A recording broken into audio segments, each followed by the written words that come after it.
Okay, so good morning all.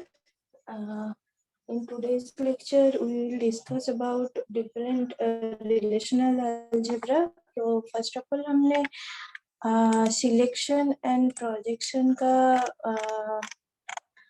जो type है relational algebra में उसको हमने डिस्कस किया था लास्ट क्लास में, और बेसिक्स और भी जो ऑपरेटर्स है उसको डिस्कस करेंगे, जैसे कि union, cross product, set difference, और उसको कैसे इम्प्लीमेंट करना है वो समझेंगे। ठीक है, तो रिलेशनल अलजेब्रा तो एक प्रोसीड्यूरल क्वेरी लैंग्वेज होता है, और you can say that it is a formal query language, जहाँ पे हम ये देखेंगे कि क्वेरी के ऊपर बेस करते हुए उसको मैथमेटिकल रिप्रेजेंटेशन कैसे करें।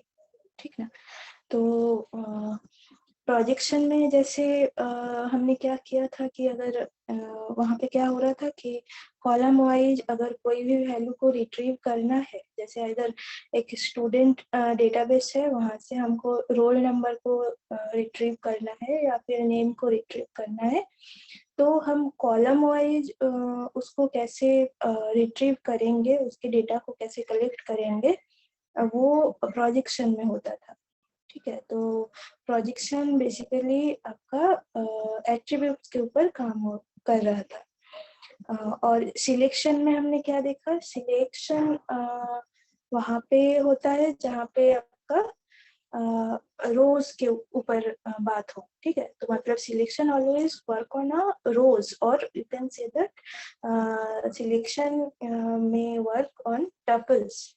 तो जितने सारे रोज होंगे उसके अकॉर्डिंग हम सिलेक्शन करेंगे, और अगर कोई भी रो को सिलेक्ट करके पर्टिकुलर उस रो का कोई भी वैल्यू चाहिए तो हम वहाँ पे प्रोजेक्शन, सिलेक्शन एंड प्रोजेक्शन कैसे यूज करते हैं वो भी हमने देखा था लास्ट क्लास में। अच्छा, तो आज के लेक्चर में हम प्रोसीड करते हैं कि सेट ऑपरेशंस, बाकी के जो सारे ऑपरेशंस है, जैसे cross product. First cross product discuss करते हैं। तो क्रॉस प्रोडक्ट मीन्स आपने ऑलरेडी किया है जॉइन में हमने वहाँ पे किया है ना कि join should be some cross value and some select operation. Okay, cross join and there will be some select statement और कंडीशन। तो क्रॉस प्रोडक्ट हमने ऑलरेडी यूज कर ही लिया है। तो ये एक वन टाइप ऑफ आपका मैथमेटिकल ऑपरेशन है, जो आप बोल सकते हो कि हम इसके ऊपर हेल्प करके हमने जॉइन को इम्प्लीमेंट किया है। तो डिफरेंट टाइप ऑफ ऑपरेशंस क्या है और वो कहाँ कौन से क्वेरी में यूज किया जाएगा, वो प्रॉब्लम के ऊपर बेस किया जाता है। ठीक है, तो क्रॉस में क्या होता है कि दोनों टेबल रहेगा। क्रॉस प्रोडक्ट में that will gives the list of all pairs of row from the two tables। जितने टेबल से उसको, सपोज आप दोनों टेबल्स को उसका मार्च करके उसको रिजल्ट शो करवाना चाहते हो, तो हमें क्या करना है कि अदर वहाँ पे तो एक एट्रीब्यूट होना चाहिए जो कि कॉमन एट्रीब्यूट हो। ठीक है, तो at least one column should be the same. Cross product हम तभी करेंगे ना, दोनों टेबल को क्रॉस कब करेंगे कि जहाँ पे दोनों टेबल में कोई भी एक एट्रीब्यूट सेम रहे। नहीं तो हमें ज्वाइन करने का या फिर क्रॉस करने का मतलब ही क्या है। तो कोई भी मैथमेटिकल ऑपरेशन, जैसे हमको अगर जैसे देखा हमने कि सिलेक्शन करना हो और प्रोजेक्शन करना हो, वो तो एक टेबल के ऊपर डिपेंडेंट है। लेकिन जहाँ पे क्रॉस बोल रहे, मतलब यहाँ पे क्या हो रहा है, एक टेबल आर है, दूसरा टेबल एस है, तो दोनों को हमें कंपेयर करना है। ठीक है, तो वो वहाँ पे क्या होगा, at least one column there the value should be the same. ठीक है, तो एग्जाम्पल जैसे देखो, क्रॉस प्रोडक्ट यहाँ पे हमने लिया है कि दोनों टेबल है R1 एंड R2। और R1 में आप देख रहे हो कि ABC 3 कॉलम है, R2 में भी क्या है CDE 3 कॉलम है, ठीक है। और यहाँ पे एक कॉमन एट्रीब्यूट है, वो है C दोनों टेबल में उसका वैल्यू शो कर रहा है, लेकिन यहाँ पे हमें क्या करना है, क्रॉस प्रोडक्ट करना है R1 and R2, means R1 into R2 करना है, ठीक है। और हम यहाँ पे क्या देख रहे हैं, at least 1 column is same for both the table, तभी हम दोनों को मार्च कर पाएंगे, तभी हम उन दोनों को क्रॉस कर पाएंगे, ठीक है। नहीं तो हमें क्रॉस करने का मतलब ही नहीं है, क्यों हमको नया डेटाबेस रिप्रेजेंट करना है। तो क्रॉस प्रोडक्ट अगर करेंगे, यहाँ पे देखो 3 कॉलम है, ठीक है, और यहाँ पे भी 3 कॉलम है, तो इस केस में क्या हो जाएगा, कितने कॉलम्स होंगे total, 3 + 3 6, okay. And row will be quite, यहाँ पे 2 रो है, यहाँ पे भी 2 रो है, तो रो हो जाएगा 2 × 2 मीन्स 4। और क्रॉस प्रोडक्ट जो होता है वो ऑलरेडी आपको पता है कि रो इंटू कॉलम्स होता है, तो फर्स्ट रो के साथ हम क्या करेंगे, first row and R1 into R2 अगर करें तो 1 2 3 3 4 5, नेक्स्ट टाइम क्या होगा 1 2 3 2 1 2, ठीक है, ऐसे होगा। नेक्स्ट R1 के लिए, R1 के सेकंड रो के लिए क्या होगा, 2 1 4 3 4 5 2 1 2, ठीक है। तो this is the meaning of cross product. तो यहाँ पे हमको चेक करना है कि कितने रोज है और कितने कॉलम्स है। तो यहाँ पे देखो C दोनों टाइम्स लिखा गया है, लेकिन वो होगा क्यों, क्योंकि दोनों के लिए वैल्यूज अलग है, दोनों के लिए मतलब R1 एंड R2 में दोनों का वैल्यूज अलग है। ऑल्दो ये एक सेम एट्रीब्यूट को रिप्रेजेंट कर रहा है, लेकिन सेम एट्रीब्यूट तो होना ही चाहिए, नहीं तो हम क्रॉस प्रोडक्ट कैसे करेंगे, ठीक है ना। तो cross product mainly shows the कि जो आप पेयर बना रहे हो, जो आप टेबल बना रहे हो, वहां पे कितने सारे रोज है और कितने सारे कॉलम्स है। तो जितने भी वो गिवन लिस्ट है, उस हिसाब से जितने पेयर्स वहां पे जनरेट हो रहा है, वो सारे को आपको रिप्रेजेंट करना है, ओके। अच्छा, नेक्स्ट ऑपरेशन है आपका, देखो set difference. Set difference means यहाँ पे क्या होगा कि 2 टेबल दिया गया है और उसमें से टपल्स दिया गया है, और आप क्या करोगे कि सपोज पहले वाले जो टेबल है उसमें से कुछ वैल्यूज जो है वो दूसरे वाले टेबल में ना हो, ठीक है। मतलब डिफरेंस मीन्स आप जैसे यहाँ पे स्टूडेंट टेबल है और एम्प्लॉय टेबल है, तो अगर स्टूडेंट माइनस एम्प्लॉय टेबल करे तो कुछ वैल्यूज होगा जो स्टूडेंट टेबल में होगा लेकिन एम्प्लॉय टेबल में नहीं होगा, ठीक है।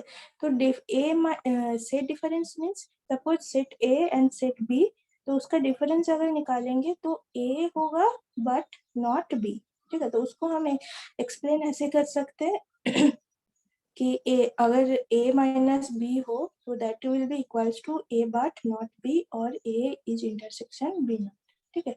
और आप ये ऐसे बोल सकते हो कि a minus B is not equals to b minus a, ठीक है, ये होना नहीं चाहिए।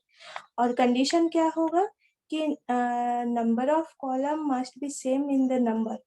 तो जितने सारे कॉलम्स है, जैसे यहाँ पे इस केस में स्टूडेंट टेबल में 2 कॉलम है, एम्प्लॉय टेबल में 2 कॉलम है, तो जनरेटेड जो रिजल्ट आएगा, तो यहाँ पे हमने सेट डिफरेंस निकाला है स्टूडेंट माइनस एम्प्लॉय, ठीक है। मतलब स्टूडेंट टेबल में से एम्प्लॉय को हटा रहे, मतलब इसका डिफरेंस निकाल रहे, और जहाँ पे क्या होगा, कॉलम जो यहाँ पे था वो एज इट इज सेम रहेगा।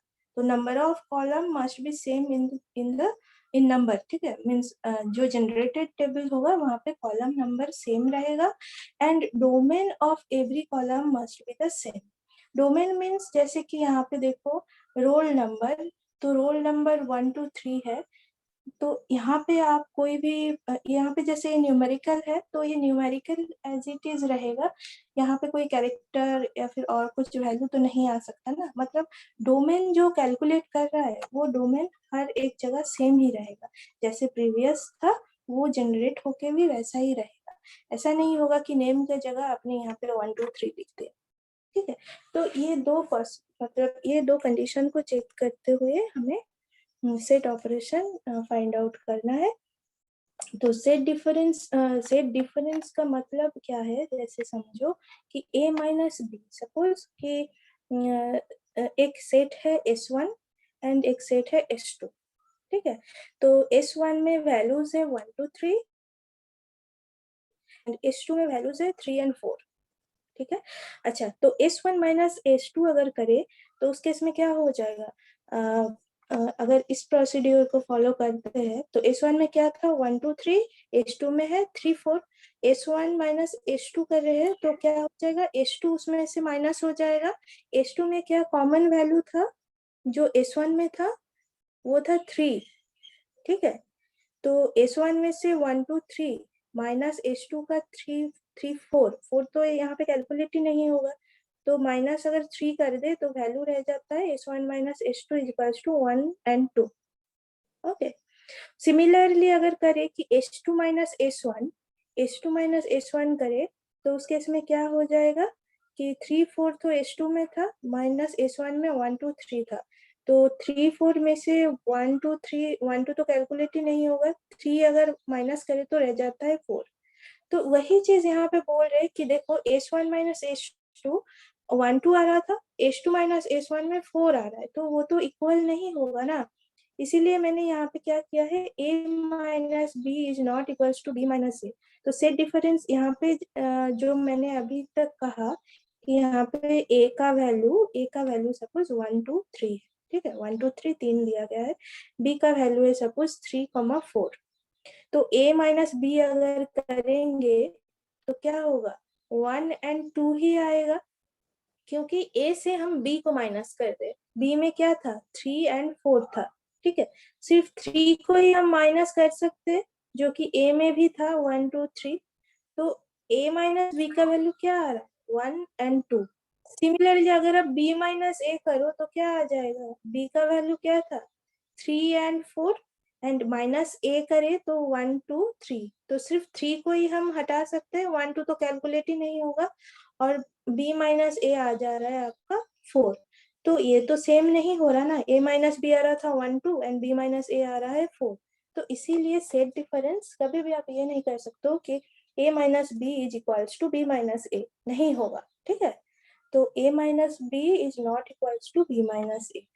अच्छा तो उसी लॉजिक को हमने अप्लाई किया और हमने क्या किया, ये दो कंडीशन चेक किया कि number of column must be same in number and domain of every column must be the same, तो domain value same as it is रहना चाहिए।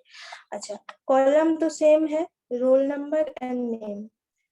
ठीक है, तो रोल नंबर एंड नेम दोनों कॉलम को हमने बाद में सेट करना है। तो फर्स्ट हमको क्या बोला गया है कि सेट डिफरेंस बनाओ जहाँ पे स्टूडेंट माइनस एम्प्लॉय होगा। ठीक है, तो उस केस में क्या हो जाएगा, स्टूडेंट बट नॉट एम्प्लॉय। ठीक है, हमें ये फाइंड आउट करना है कि वो स्टूडेंट है लेकिन एम्प्लॉय नहीं है। ठीक ना, तो देखो यहाँ पे कि रोल नंबर 1 2 3।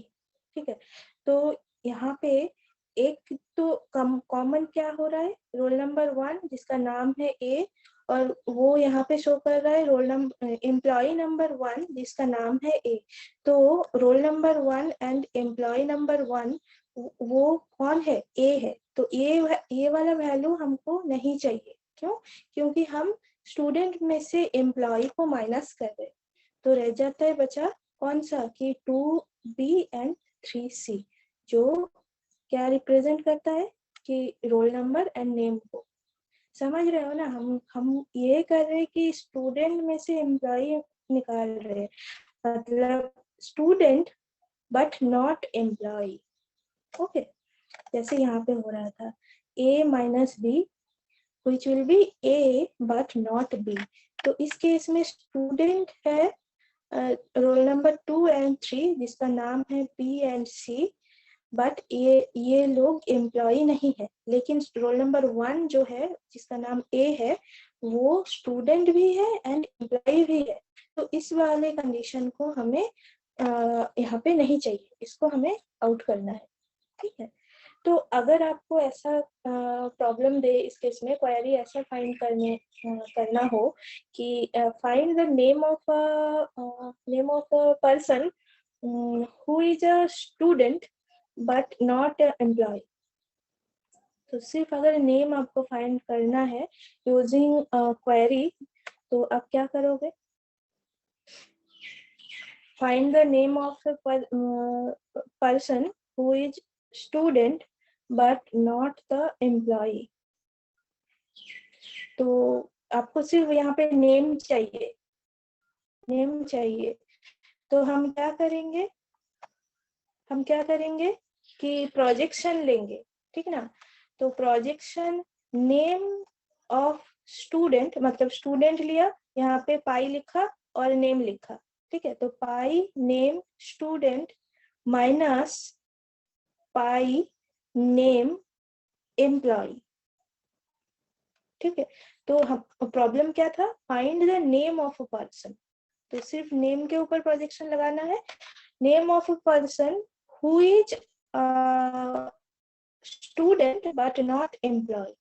तो सिर्फ नेम है, तो इसीलिए हमने क्या करना है, पाई मतलब projection of name of student minus projection of name of employee. उसके रिजल्ट क्या आ जाएगा?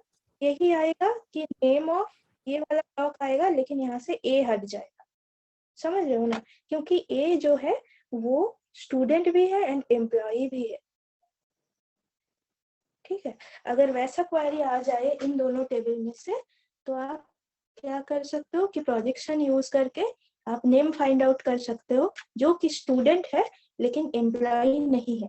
वो चीज हमने यहाँ पे भी किया है, लेकिन यहाँ पे सेट डिफरेंस का कंसेप्ट है और यहाँ पे रोल नंबर भी आपको शो करना है। यहाँ पे आप सिर्फ नेम नहीं लिख सकते हो, क्यों?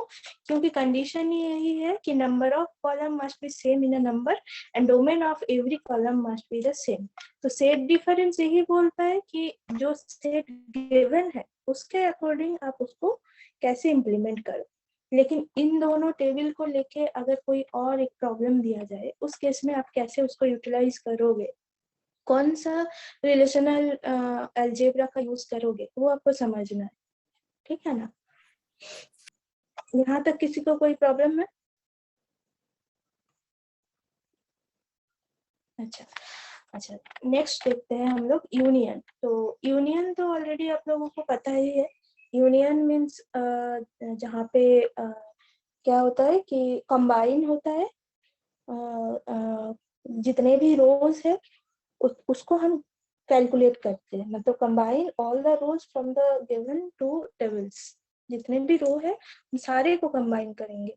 तो यूनियन बेसिकली ये करता है कि जैसे सेट है S1 एंड S2 और वहाँ पे S1 में 1 2 3 वैल्यूज है, S2 में 3 4 5 है। तो हमको क्या करना है, S1 यूनियन S2 अगर करेंगे तो उस केस में क्या हो जाएगा, 1 2 3 4 5, ठीक है। तो यूनियन में सारे वैल्यूज चाहिए। 3 तो 2 बार हम नहीं लिख सकते क्योंकि वहाँ पे डुप्लीकेसी नहीं चाहिए, वो 1 टाइम ही लिखा जाएगा, लेकिन सारे वैल्यूज हमको वहाँ पे कैलकुलेट करना है। और कंडीशन क्या होगा, कंडीशन सिमिलर ऐसा ही होगा कि number of column must be same in number and domain of every column must be same. ये कंडीशन आपको हर जगह नहीं लिखना है, ठीक है। ये प्रॉब्लम के टाइम आप अपने आप ये दिमाग में आ जाएगा। अगर थियोरेटिकल क्वेश्चन में कहीं पे भी कुछ पूछे तो सेट मतलब रिलेशनल अलजेब्रा का आपका टर्मिनोलॉजीज क्या है, मतलब सेट डिफरेंस में, यूनियन में, तो उस केस में आप ऐसा बोल सकते हो। लेकिन ये डायरेक्ट आपको कहीं पे लिखने का जरूरत नहीं है, ये समझने के लिए है कि आप जहाँ पे भी ऑपरेट करो, जैसे यूनियन एंड सेट डिफरेंस, यहाँ पे मैंने जैसे किया है कि हम यही किए हैं कि जो रिजल्टेंट आउटपुट आएगा, वहां पे कॉलम जो है वो एज इट इज सेम रहेगा जो गिवन है, और कॉलम के अकॉर्डिंग जो एट्रीब्यूट है वो भी आपका सेम रहेगा। मतलब नेम जो है वो नेम के जगह रहेगा, रोल नंबर या फिर एम्प्लॉय नंबर जो है वो वहां पे रहेगा, उस हिसाब से होगा। तो इस केस में हमने क्या किया, यूनियन किया, स्टूडेंट टेबल है, student table roll number name है, और एम्प्लॉय टेबल है एम्प्लॉय नंबर एंड नेम। और उसको अगर हम यूनियन ऑपरेशन करें तो हमें क्या चाहिए, यूनियन मीन्स सारे वैल्यूज चाहिए, हमें जितने भी वैल्यूज है सारे चाहिए, लेकिन डुप्लीकेसी नहीं चाहिए। ठीक है, तो इस केस में हम क्या करेंगे, 1A 2B 3C ये भी लेंगे, और 7E ये भी लेंगे, लेकिन 1A दोनों टाइम नहीं होगा, एक ही टाइम होगा। ठीक है, तो स्टूडेंट यूनियन एम्प्लॉई अगर करे तो roll number and name 1A 2B 3C and 7। ठीक है, सारे वैल्यूज जो था वो आ गया। ओके, अच्छा अब एक चीज यहाँ पे देखो कि क्या हम अगर ऐसा कर दे कि रोल नंबर है एंड नेम है, और एम्प्लॉई, सपोज इस एम्प्लॉय टेबल को हमने उल्टा कर दिया, ऐसे इधर लिखा नेम एंड इधर लिख दिया एम्प्लॉय नंबर, तो उस केस में क्या हम यूनियन ऑपरेशन कर सकते हैं? उस केस में हम यूनियन ऑपरेशन नहीं कर सकते, क्योंकि रोल नंबर जो है ना वो तब रोल नंबर जो है वो एम्प्लॉय नंबर के साथ ही रिलेट करेगा, लेकिन इस केस में क्या हो जाएगा, इधर नेम आ जाएगा, इधर एम्प्लॉय नंबर आ जाएगा। ठीक है ना, तो आप क्या कर सकते हो कि इस केस में क्या हो जाएगा कि रोल नंबर के साथ आप एम्प्लॉय को मार्ज नहीं कर पाओगे। ठीक है, तो अगर ये टेबल उल्टा कर दे तो उस केस में रिजल्ट सेम नहीं आएगा। ठीक है, तो ये ध्यान में रखना है कि हमें टेबल जो है हम उसको, जैसे यहाँ पे देखो रोल, और ये जो नेम है, ये जो नेम है, ये रोल नंबर एंड नेम, ये फर्स्ट टेबल से ही आएगा हर टाइम। जैसे हमने सेट डिफरेंस भी किया ना, तो कहाँ से, मतलब ए से बी का डिफरेंस कर रहे हैं ना, तो कॉलम में जो नेम आएगा वो ए टेबल का ही नेम आएगा। ठीक है, या फिर सेट ए का ही नेम आएगा। तो यहाँ पे भी यही हो रहा है, यूनियन कर रहे हैं स्टूडेंट के साथ एम्प्लॉय का, तो इस केस में भी स्टूडेंट का ही जो कॉलम नेम है वो आएगा। ठीक है, और उस हिसाब से हम रिजल्ट को फाइंड आउट कर रहे हैं। ओके, अच्छा, और सिमिलर अगर यहाँ पे हम ऐसा क्वेश्चन करें कि find out the name of the person who is a student but not employee, sorry, who is a student and employee. ठीक है, find the name of a person who is student and employee. ठीक है, तो इस case में name means employ name, और इस case में नेम मीन्स स्टूडेंट नेम। तो उसको अगर यूनियन करना है, स्टूडेंट एंड एम्प्लॉय बोल रहे हैं ना, तो यूनियन करना है, हम क्या करेंगे, pi name of the student union pi name of the employ. ठीक ना, मतलब प्रोजेक्शन कर रहे हैं इस केस में, तो रिजल्ट आपका क्या आएगा, नेम क्या क्या है, A B C and E। ठीक है, तो ऐसे ये ऑपरेशन है, ये इजी है, आपको आई थिंक समझ आ रहा है। और इसको मतलब इसको समझते हुए हमें क्वेरी फॉर्म करना है, तो डिफरेंट क्वेरी दिया जाएगा, और उसके बेसिस पे आप कौन सा लॉजिक वहां पे इम्प्लीमेंट करोगे वो आपको समझना है। यहाँ पे तो एग्जाम्पल दिया हुआ है, जैसे यहाँ पे यूनियंस का दिया गया है, इंटरसेक्शन के केस में क्या हो जाएगा। तो जो पीडीएफ मैंने ऑलरेडी शेयर किया है वो देखोगे तो थोड़ा बहुत समझ आ जाएगा। ओके, तो यहाँ पे इलेबोरेट करके बोला गया है। अच्छा, रीनेमिंग हमने नहीं पढ़ा है, वो कर लेंगे नेक्स्ट क्लास में। ओके, अच्छा, मिड सेम के लिए सिलेबस हम बोल दिए हैं। जो आपके जो सिलेबस में मॉड्यूल 1 है एंड मॉड्यूल 3 है, मतलब जो DBMS का बेसिक्स और फिर DBMS में जो क्या है कीज है, कैसे हम लोग क्या बोलते कि RDBMS का डेफिनेशंस ये सब वगैरह, कितने डेटाबेस लैंग्वेज यूज होता है, और यही सब पढ़ना है, ठीक है ना। जॉइन को छोड़ के, जॉइन के पहले जितने भी क्लास हुआ है, normalisation 1NF 2NF 3NF BCNF, ये सब आप लोगों को करना है। और जैसे क्लोजर कैसे फाइंड आउट करना होता है, आर्किटेक्चर 2 टायर 3 टायर आर्किटेक्चर, और भी जैसे equivalence of functional dependency, foreign की, कॉनोनिकल कवर, और भी कुछ कुछ जो जैसे प्राइमरी की, सुपर की, कैंडिडेट की, what is the definition of that, ये सब, degree of functional, degree of relational database, year diagram, ठीक है ना। तो जितने भी सारे है मॉड्यूल 1 में, वो सारी चीज आप लोग पढ़ लेना। और इधर नॉर्मलाइजेशन का जो BCNF तक है वो पढ़ लेना।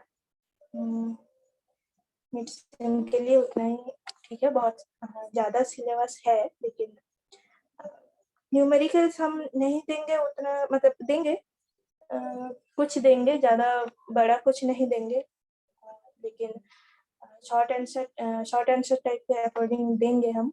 और बाकी तो आप लोगों का MCQ रहेगा, तो आई थिंक आप लोग कर पाओगे, ठीक है। और कल परसों तो क्लास ऑफ है, मंडे शायद आप लोगों का एग्जाम है DBMS का, तो all the best for your exam. और असाइनमेंट मैंने दिया था, उसमें से भी देख लेना, 1-2 क्वेश्चन वहां से भी आएगा, ठीक है। अच्छा, और बताओ, आज की क्लास में किसी को कोई प्रॉब्लम है? ज्यादा आज हम और नहीं डिस्कस कर रहे, क्योंकि अभी आप लोग ये सब मिड सेम तो है ना सामने, तो उसके लिए प्रिपेयर हो जाओ। ओके ओके, आई थिंक यहाँ तक सबको समझ में आया है। और बाकी किसी को कोई डाउट है तो पूछ सकते हो, और आप लोग प्रॉब्लम्स जो है उसको सॉल्व कर सकते हो, कहीं पे भी कोई एग्जांपल वगैरह मिले तो उसको सॉल्व करके देख सकते हो। और ये मेनली आपको क्वेरी फॉर्म करने के लिए ये सारा जो लॉजिक है ये अच्छे से पता होना होगा, नहीं तो जैसे होता है ना, अलजेब्रा अगर नहीं पता हो तो आप कोई भी इम्प्लीमेंटेशन नहीं कर सकते। तो रिलेशनल डेटाबेस में ये डेटाबेस अलजेब्रा है, तो उसको ही जानते हुए, मतलब उसको अगर नहीं पता होगा तो हम क्वेरी इम्प्लीमेंट नहीं कर सकते, ठीक है। जैसे हमने सिलेक्शन एंड प्रोजेक्शन में देखा था, डिफरेंस क्या है, कहाँ पे हम सिलेक्शन लगाएंगे, विदाउट सिलेक्शन वहाँ पे हम प्रोजेक्शन नहीं कर सकते, ठीक है। तो अगर कहीं पे रो का सिलेक्ट करना हो और अकॉर्डिंग टू द कॉलम, तो उस केस में दोनों ही चाहिए, हमें सिलेक्शन भी करना है, प्रोजेक्शन भी करना है। लेकिन सिर्फ अगर कॉलम फाइंड आउट करना है तो उस केस में प्रोजेक्शन कर लेंगे, सिर्फ रो का फाइंड आउट करना है तो उस केस में सिलेक्शन कर लेंगे, ठीक है। तो ऐसे ही है, अगर आपको इंटरसेक्शन फाइंड आउट करना है तो दोनों सेट का जो कॉमन एट्रीब्यूट है, कॉमन जो टपल्स है, उसको हम फाइंड आउट करेंगे। तो ये बेसिस ऑन प्रॉब्लम आपको देखना है, ठीक है। ज्यादा कॉम्प्लिकेटेड नहीं है, समझ अगर जाओगे तो करने में दिक्कत नहीं होगा। ओके ओके, चलो, thank you for joining the class. Next आप लोगों का तो एग्जाम है, उसके बाद एग्जाम के बाद हम लोग बाकी के टॉपिक जो है वो कंटिन्यू करेंगे, ओके।